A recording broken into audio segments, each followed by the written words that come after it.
ఇవాళ ఎలక్షన్ అయిపోయి నెలబుద్ధి కాదు నాకు. ఎందుకంటే ఇంత కష్టపడి పనిచేసిన మీ అందరికీ చిన్న థ్యాంక్స్ లేకపోతే కృతజ్ఞతలు చెప్పుకొని వెళ్తే నాకు నేనే తప్పు చేసినాను అవుతాను చెప్పి ఎలక్షన్ అయిపోయినా ఇంకా ఉన్నాను కదా. సో ముందు ఇక్కడ నలుగురు గురించి నేను చెప్పాలి. స్వామి గారి గురించి ఇప్పుడే చెప్పాను. చాలా అవుట్ ఆఫ్ ది వేలు పనిచేశాను ఆయన. ఆ పక్కన సందీప్ భీమిలి నియోజకవర్గం ఇవ్వాల్సింది ఒకే ఒక మాట అన్నాడు, మాకు రాకపోయినా పర్వాలేదు, నేను ఎప్పుడు కళ్యాణ్ బాబు ఇవైతే ఉంటాం, హ్యాపీగా ఉంటాను చెప్పి నిలబెట్టాడు. ఉంది అక్కడ ఉండటం కానీ ఇవాళ ఇక్కడికి వచ్చి పగలు రాత్రి ఎంత కష్టపడి పనిచేశారో నా కళ్ళ ముందు నేను ఎంతో, అంటే వీళ్ళందరూ ఎలా పనిచేశారంటే ఇంకా మనసా వాచా కారణం అంత గొప్పగా పనిచేశారు సందీప్. కాకపోతే అతను చెప్పుకోడు కానీ జనంలో మేము చెప్తా ఉన్నాము. అతను వీళ్ళందరూ మనస్ఫూర్తిగా అతను అభినందించాను. ఎందుకంటే చదువుకున్న వ్యక్తి, చాలా ద్వారపూడి చంద్రశేఖర్ రెడ్డిని మనకు ఎటువంటిది లేనప్పుడు రోడ్ల మీదకి వచ్చి గొడవ పెట్టి ఫైట్ చేసి కేసులు కూడా పెట్టించారు కాకినాడ. అదే అతను అంత చేసి కూడా మేము ఇవ్వలేకపోయాం భీమిని. అది నాకు అనవసరం సార్, నేను పవన్ కళ్యాణ్ కడుతుంటాను కదా చాలా చేసి ఒక కార్యకర్తలాగే పనిచేసింది. అలాగే మహేందర్ రెడ్డి, ఆయనది యాక్చువల్గా తెలంగాణ, ఆయన శంకర్ కూడా రాలేదు.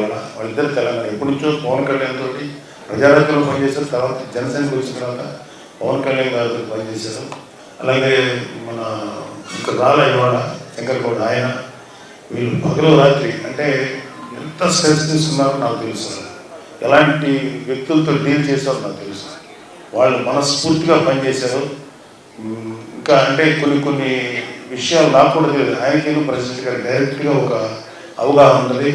మనస్ఫూర్తిగా పనిచేశారు మహేందర్ గారు. ఆయన అందరికీ కూడా ఒకసారి ఎవరైనా తెలియదు. అలాగే నా స్నేహితులు, చిన్ననాటి స్నేహితులు, కాలేజీ ఫ్రెండ్స్, మేము అన్నీ అయిపోయిన తర్వాత పవన్ అంటే ఇంకా జీవితంలో ఏదో చిన్న వ్యాపారం చూసుకుంటా, ఎడ్యుకేషన్ బిజినెస్ చూసుకుంటున్నారు. మంచి తండ్రి గారి దగ్గర నుంచి ఒక ఉన్నతమైనటువంటి బ్యాక్గ్రౌండ్ ఉన్న వ్యక్తి, కమ్యూనిస్టు వీళ్ళ నుంచి వచ్చిన వ్యక్తి అయినా ఈయన కూడా కమ్యూనిస్టు భావజాలంతో కలిగిన వ్యక్తి, మానవత్వం, హ్యుమానిటీ ఇలాంటి ఎన్నో తెలిసిన వ్యక్తి. చాలా మంది వాళ్ళు యుద్ధాలు చేశాడు. ఇప్పుడు మీరు కుర్రోళ్ళు ఎంత ఆవేశంలో ఉన్నారో అంతకు 100 రెట్ల ఆవేశం ఆడుతుంది మాకు తెలుసు. అజయ్ గారు కాలేజీలో కొట్టడానికి యూనివర్సిటీస్, కానీ కేవలం మంచి కోసమే పనిచేస్తారు. కానీ అప్పుడు కూడా మంచి కోసమే పనిచేశారు. 10 మందికి హెల్ప్ చేయాలని తత్వం పనిచేశారు. ఆయన పవన్ కళ్యాణ్ గారు మీరు చెప్పింటే అజయ్ గారు మీరు మా కోసం నిలబడతారంటే మనస్ఫూర్తిగా వస్తాను బాబు అని చెప్పి. అంటే మా కళ్యాణ్ బాబుని మేము కూడా తెలుసు, కళ్యాణ్ బాబు చిన్నప్పుడు స్కూల్లో చూసిన వ్యక్తులు. సో అలాంటి వాడు ఒక మహానాయకుడికి ఎగినప్పుడు మీరు ఏం చెప్పినా చేస్తారని చెప్పి ఆయన భావాన్ని యథాతథంగా అమలు చేసి చూపించిన వ్యక్తి అయినా. తర్వాత ఆయన కూడా గత 2-3 నెలల నుంచి ఫ్యామిలీని వదిలేశారు. మధ్యలో ప్రెసిడెంట్గా పిలిస్తే వెళ్ళి మళ్ళీ వెంటనే వచ్చాం. సో ఆయన మనసా వాచాకారంగా పనిచేసిన వ్యక్తి. నా స్నేహితుడుగా కాదు, జనసేన నాయకుడిగా ఎంత కష్టపడ్డాడు నాకు తెలుసు ఇవాళ. సో నా స్నేహితుడు కాదు కానీ నిజంగా అంత కష్టపడి ప్రతి చోటుకి వెళ్ళాడు, ప్రతి వాళ్ళని కలిశారు. ప్రతి వాళ్ళు ఆవేశంలో ఆయన ఎన్నో మాటలు అన్నారు, కానీ ఆవేశాన్ని అర్థం చేసుకున్నాం తప్ప తప్పుగా అనుకోలేదు. ఎందుకంటే అడిగిన వాళ్ళందరూ మంచి ఉద్దేశిస్తున్నారు కానీ వాళ్ళు ఆవేశంతో మాట్లాడారు. సో అవన్నీ మనస్ఫూర్తిగా తీసుకొని చాలా చక్కగా తృప్తిగా ఉన్నారు ఆయన. ఇవాళ ఆయన అందరికీ మనస్ఫూర్తిగా సేవ చేసినందుకు మీరు ఆయన ఒకసారి ఇంకా మా మర్రెడ్డి శ్రీనివాసరావు గారు ప్రజారాజ్యం ఉంటుంది మాతో ఉన్నారు. తర్వాత జనసేనలోకి వచ్చారు. ఆయనకి అసలు ఒక్కరోజు కూడా అనపర్తి నియోజకవర్గానికి ఇన్ఛార్జ్, ఏ రోజు కూడా నవగారు నాకు ఒక ఎమ్మెల్యే నిలబడాలి, అయితే ఒక చోటకి వెళ్ళి జిల్లా పరిషత్ చైర్మన్ నిలబడాలి, ఏది అడగల.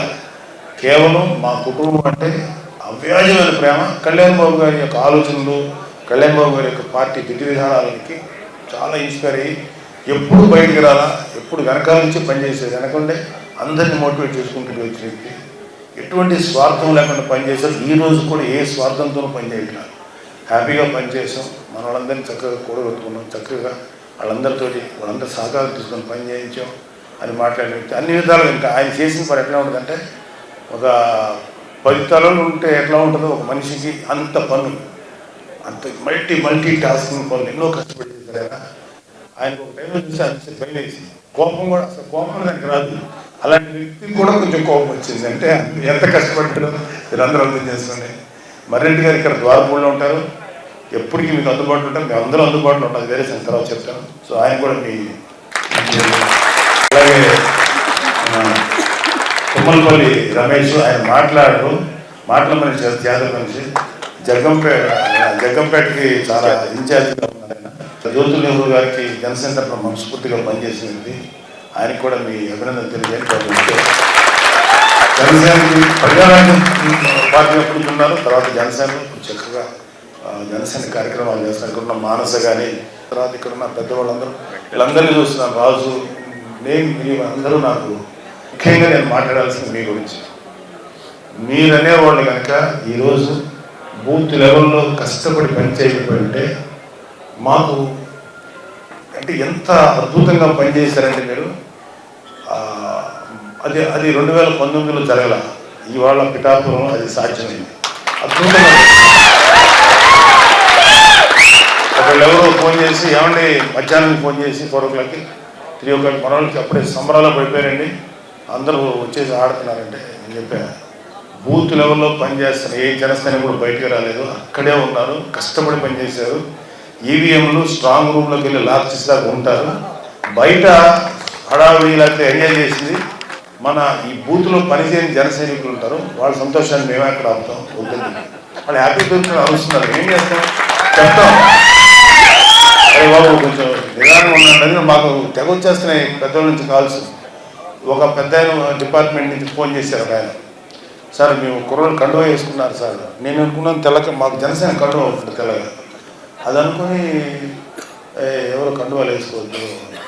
తర్వాత వచ్చి మనోళ్ళు ఏమన్నారంటే కండువాలు తీసేయమంటే మీరు ఫ్యాన్ తీసేయండి అన్నారు వీళ్ళు.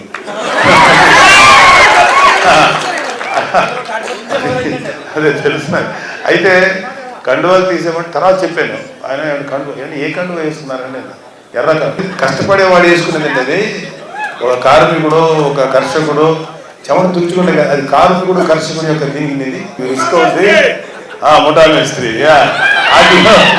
అది అందరం వాడేదండి, అదే అతన్ని కాబట్టి అది వేసుకున్న వాళ్ళు మీరు టచ్ చేయకండి బాబు, వాళ్ళు అన్నాను వాళ్ళు కండువా వేసుకుంటే టచ్ చేయకండి.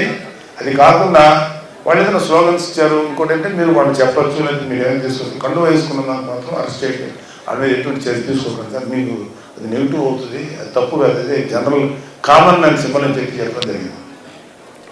తర్వాత మీరందరూ ఎంత ఎండలో పనిచేశారంటే, నేను సాయంత్రం ఒక 3-4 బూతులు తిరిగాను.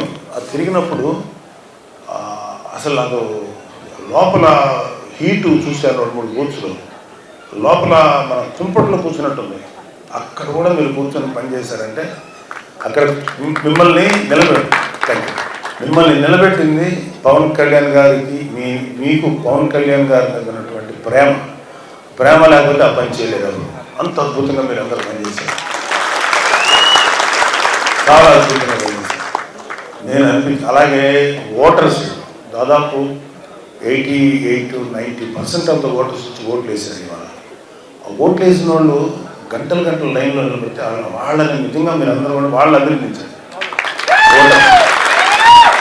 నాకు తెలిసి వాళ్ళందరూ 75%-80% జనసేన చేస్తుంటారు నమ్మకంతో ఉన్నాను. బట్ ఎవరికైనా కాబట్టి వాళ్ళు అంత ఎండలో వచ్చి ఓటు హక్కును వినియోగించుకోవడం నిజంగా పిఠాపురంలో ఒక రాజకీయ చైతన్యం అంత అద్భుతంగా అనిపించింది. మనకి ప్రత్యర్థిగా పనిచేసిన మంగాగీత గారు, ఆవిడని కూడా దయచేసి ఎక్కడ పబ్లిక్ స్టేజ్ విమర్శించాను. ఎందుకంటే నేను ఎందుకు చెప్తానంటే, ఆవిడ ఎంత సర్వీస్ చేసిందో లేదో నాకు అనవసరం యాజ్ ఎంపీగా, ఎమ్మెల్యేగా, కానీ బేసికల్గా చాలా సాఫ్ట్ మెంటాలిటీ. కాకపోతే ఆవిడ ఎటువైపు ఉందంటే చెడు వైపు నిలబడింది. చెడు వైపు నిలబడటం వల్ల మంచి వాళ్ళు కూడా చెడు అయిపోతారు. లైక్ దుర్యోధనుడు పక్కన ఉన్న భీష్ముడు, కర్ణుడు, లేకపోతే ద్రోణాచార్యులు అంటే వాళ్ళు ఎంత గొప్పడైనా చెడు వైపు ఉన్నారు. అదేవిధంగా మంచి వైపు నార్మల్ వ్యక్తి ఉన్నా అద్భుతంగా ఉంటాడు. కాబట్టి అందువల్ల ఆవిడకి ఏదన్నా అనొచ్చు తప్ప విమర్శించాను, కానీ ఆవిడ ఎప్పుడు అనకండి. ఎందుకంటే ఆవిడ మన ఆడపడుచులాగా ఆవిడ గౌరవం మన వాళ్ళకి. రేపు పొద్దున ఎప్పుడైనా ఆవిడ కనపడినప్పుడు కూడా మనస్ఫూర్తిగా ప్రేమ పలకరించాలి తప్ప ఆవిడ ఎగతా చేయకూడదు. ఎప్పుడు నా 3న అందరం ఒక మంచి న్యూస్ వింటారని నేను కూడా అభిలషిస్తున్నాను. కూటమి రాబోతున్న అన్ని చోట్ల రిపోర్ట్లు వస్తున్నాయి. బట్ మనం ఆ రోజు ప్రాక్టికల్గా చూద్దాం. అప్పటిదాకా మీ ఆవేశాన్ని అది ప్రస్తుతానికి మీ కుటుంబాలతో చక్కగా గడపండి. మీరందరూ కూడా ఎంతో కొంత దూరం అయి ఉంటారు మీ కుటుంబాలకు మాలాగే. వాళ్ళందరితో సంతోషంగా గడపండి.